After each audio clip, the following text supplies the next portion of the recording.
Welcome dear students. चलिए देखते हैं density of cubic crystal of element. Formula तो होता है इसका D equal Z into capital M upon A cube into N ए।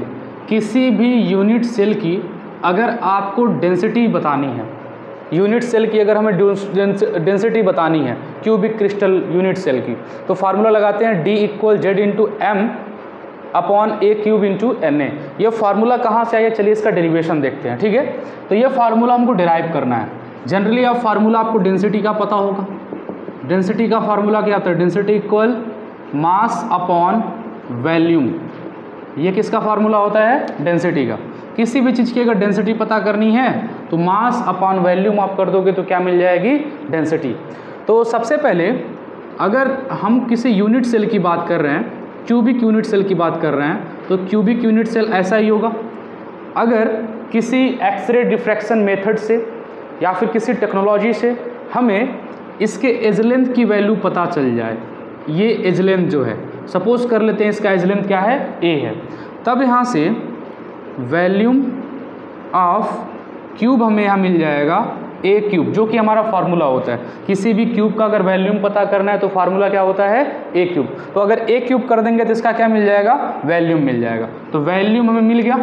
हमें क्या पता करना है, मास। तो मास कैसे पता करेंगे यूनिट सेल का, जिसके अंदर एटम्स हैं। ये जो पार्टिकुलर्स एटम जो होते हैं इसके यूनिट सेल के साथ हमें ये पता करना है। तो सबसे पहले हमें निकालना है मास ऑफ यूनिट सेल। अब हमें निकालना है mass of unit cell.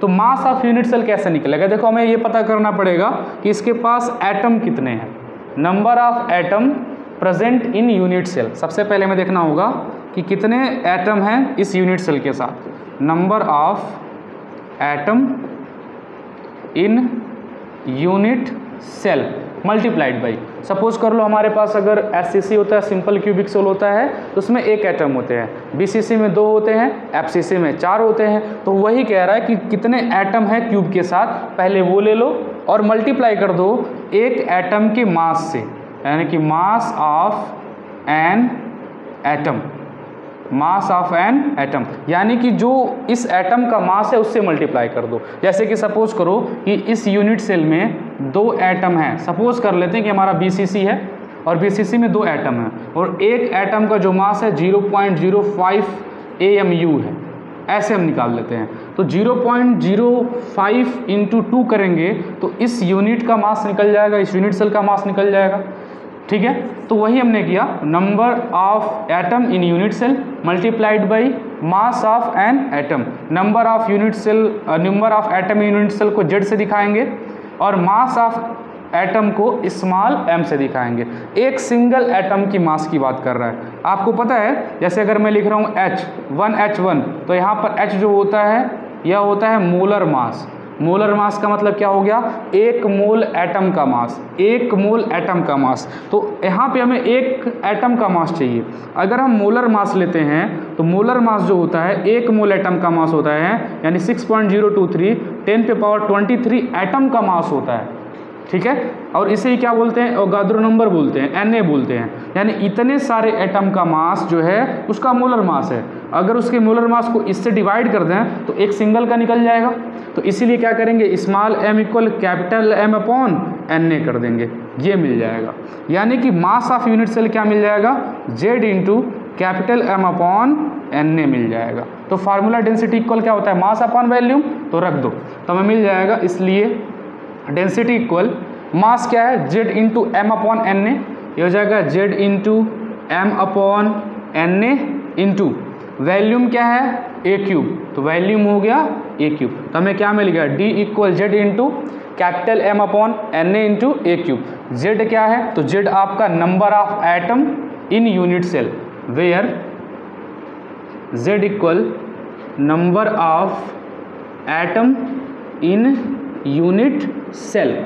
M क्या है, M जो है अब हो गया मोलर मास, Na क्या है, एवोगाद्रो नंबर, अवोगाद्रो नंबर, और A क्या है, एज लेंथ है। A जो है वो क्या है, एज लेंथ है। ठीक है, तो ये हमने फार्मूला डेराइव कर लिया। ठीक है, यही हमें डेराइव करना था। कैसे किया, बहुत आसान प्रोसेस है ये।